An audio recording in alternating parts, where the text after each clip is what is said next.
Mga ka-Hoops Horizon, malaking balita ang bumungad sa NBA World. Jason Tatum is back. Oo, tama ang narinig ninyo. Matapos ang nakakagulat na Achilles injury nung second round series nila laban sa New York, marami ang nag-iisip na baka isang buong season siyang mawala. Pero iba talaga kapag elite competitor ang pinag-uusapan. Mas mabilis kaysa sa inaasahan ang recovery. At ngayon, posible na nating makita ang season debut niya kontra Dallas. Si Tatum ang puso at pangunahing sandata ng Boston sa nakaraang mga taon. Isang multi-time All-NBA first-team member, consistent 70-plus games per season at bihirang tamaan ng injury. Kaya noong bumagsak siya dahil sa Achilles, parang tumigil ang mundo ng Celtics fans. Hindi lang scoring ang nawala, leadership, gravity sa opensa at two-way impact ang biglang nabutas sa rotation.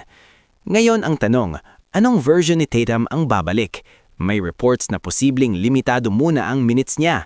Posible ring manggaling siya sa bench, isang bagay na halos hindi pa niya nararanasan mula pa high school days. Isipin mo yun, isang franchise superstar na baka unang beses sa buong career niya na hindi agad starter. Pero kung may mindset na kayang mag-adjust, si Tatum yun. Ang mahalaga ngayon ay rhythm, timing at kumpiyansa sa paa niya. Magandang timing din ang pagbabalik niya dahil makakaharap nila ang Dallas. At kung sakaling kulang pa ang Mavs sa kanilang key pieces, mas manageable ang matchup para sa kanya. Hindi ito pressure cooker agad laban sa top defensive team. Perfect scenario ito para makuha niya ang feel ng laro. Konting isolation, spot-up threes, mid-post touches, habang dahan-dahang binabalik ang explosiveness. Pero wag nating kalimutan, habang nagpapahinga si Tatum, hindi bumagsak ang Boston. Jaylen Brown has been playing at an MVP level, offensively aggressive, defensively locked in. Ibig sabihin, hindi kailangan ni Tatum na buhatin agad ang buong team. Maaari siyang mag-ease in, maghanap ng spots, at isave ang full takeover mode pagdating ng playoffs. At kapag fully healthy na siya, ibang level na ulit ang ceiling ng Celtics. Samantala, may isa pang storyline na dapat bantayan, ang posibleng buyout situation ni Chris Middleton.